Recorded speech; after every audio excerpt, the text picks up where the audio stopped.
మన కాకినాడలో మన చెన్నై షాపింగ్ మాల్ ప్రముఖ సినీతార మృణాల్ ఠాకూర్ చేతుల మీదుగా రేపే గొప్ప ప్రారంభం. The Chennai shopping mall, main road, Kakinada.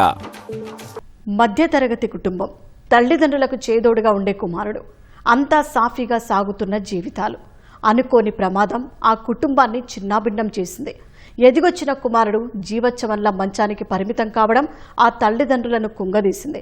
Brain స్ట్రోక్తో కాళ్లు చేతులు పనిచేయక మంచంపైనే నిత్య పోరాటం చేస్తున్నాడు నెల్లూరు జిల్లాకు చెందిన హరిబాబు.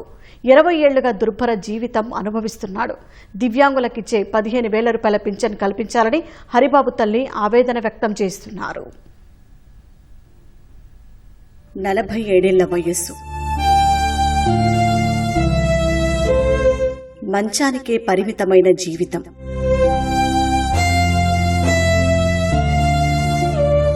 కాళ్ళు చేతులు కదపలేని పరిస్థితి.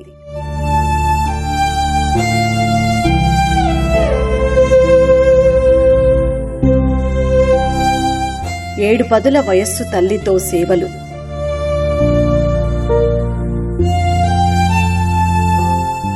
తల్లిదండ్రులకు ఆసరాగా ఉండాల్సిన వయసులో తల్లితో సేవలు చేయించుకుంటూ మంచానికే పరిమితమయ్యాడు నెల్లూరు జిల్లాకు చెందిన హరిబాబు. 20 ఏళ్లుగా బ్రెయిన్ స్ట్రోక్తో బాధపడుతూ జీవోత్సవంలా నిత్య పోరాటం చేస్తున్నాడు.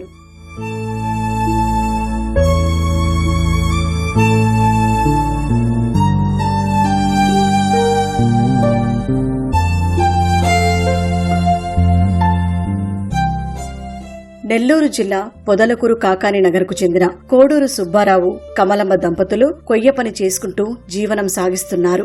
వీరికి ఒక్కగానొక్క సంతానం హరిబాబు. కుమారుడికి 27 ఏళ్లు రావడంతో పెళ్లి చెయ్యాలని నిశ్చయించుకున్నారు.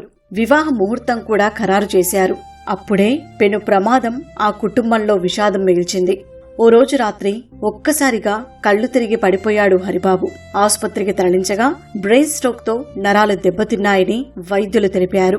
అప్పటి నుంచి తిరగని ఆసుపత్రి లేదని కమలమ్మ ఆవేదన వ్యక్తం చేస్తున్నారు. మా అబ్బాయికి 20 సంవత్సరాల నుంచి బాగలేదు, మంచంలో ఉన్నాడు. ఉన్నట్టు పడిపోయాడు. ఏందనని రామచంద్ర హాస్పిటల్ చేర్చినాం. ఆడ ఈడ కాదన్నారు. మళ్ళీ మద్రాసులో చేర్చినాం. మళ్ళీ తిరుపతిలో చేర్చినాం. 3 నెలలు పెట్టుకున్నాం. కాక మళ్ళీ వైజాగ్లో 6 నెలలు పెట్టుకున్నాం అమ్మా. ఇంకాక ఇంటికి తీసుకొచ్చినాము. అప్పటాంచి మంచంలోనే ఉన్నాడు. వాళ్ళు 100 మందికి 1 మందికి సంవత్సరం 1 మందికి వస్తుంది తలలో ఇది పిడుసు అని చెప్పారు. మా బాగలేక ఇంకా అట్నే పెట్టుకున్నాం. నాయన 25 సంవత్సరాలు అయింది. కుమారుడు జీవోత్సవంలా పడి ఉండటం చూసిన తండ్రి మనోవేదనకు గురై మృతి చెందాడు. ఉన్న ఇంటిని సైతం వైద్య ఖర్చులకు అమ్మేయడంతో నిలువ నీడ లేకుండా పోయిందని తల్లి వాపోతున్నారు. అద్దె ఇంట్లో అరకొర జీవనం గడుపుతున్నామని చెప్పారు. తన కుమారుడికి వికలాంగులకు ఇచ్చే 15,000 రూపాయల పింఛన్ ఇవ్వాలని ప్రభుత్వానికి విజ్ఞప్తి చేస్తున్నారు. సాయం చేస్తాను చూడండి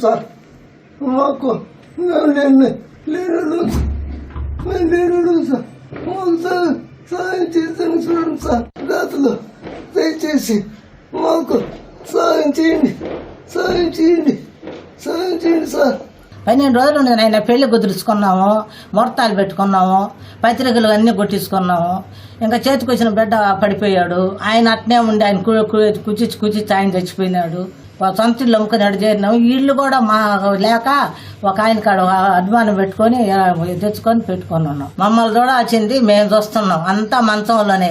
వాడి పరిస్థితి ఏంటి? వాడికి తిండి పెట్టాలా, వాడికి మా స్నానం చేయించాలా, అన్నీ చేయించాలా. నా పరిస్థితి ఉంది. నాకు బాగలేదు. నాకు వాడికి 6,000 ఇస్తారు పింఛన. 6,000తోనే నాకు 4,000 ఇస్తారు.